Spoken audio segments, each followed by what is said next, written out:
I think the activities are quite obvious if you want to see it. And again, if you want to gauge the number of people who are in the forest reserve, they are not there. The minister has reported that there is no single person in the forest reserve that is doing mining today. And for me, that is... And you believe that? Exactly. You believe that? Oh, that is the information that has been given, unless somebody is able to prove contrary. Because you can speak to the fact that, oh, I went to this forest reserve and there was somebody there. And again, the revocation of the LI has been something that Ghanaians have been asking for. And as a government, you have a duty to ensure that that particular LI is revoked, because I've told you, that is the single document that legitimized and motivated people to go into the forest reserve to do mining. So if there has been a commitment on the part of government to revoke that particular LI, you think that is not a win? Because that is what the civil society organization were asking for. And the government has done it. Like, we may all have our preferences, whatever that we think. But the fact that we need to state the obvious and not seek to, for whatever reasons, seek to suggest that nothing is being done. I'm saying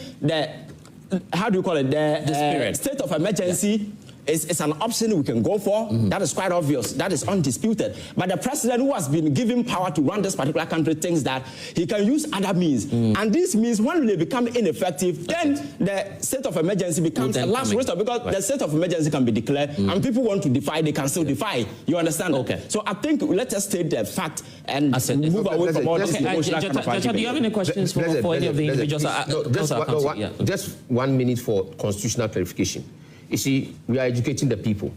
If you sit here and say that people's views, and then that's what you see, that is where people are getting the argument wrong. I have not sent a constitutional document to Parliament on views.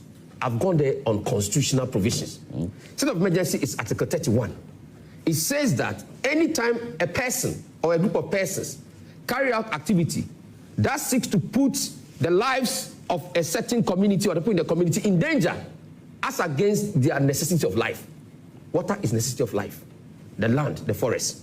The moment that comes in, our Constitution 1992 says the president... but you must trigger it based on information. Yes. So don't try to say that people's opinion. That is where I want to clarify that. It's not about opinion. It's about... So here's the thing, and this question will be for you just before I bring into that.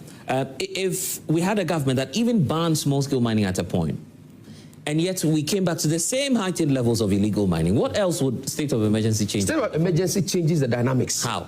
It is where a red line is drawn. I said that in my earlier submission. Yes. That when you put in, for example, you've declared military zones. We ban an entire sector, small-scale sector. It didn't work. How is it different? Designated security zones are not under Article 31.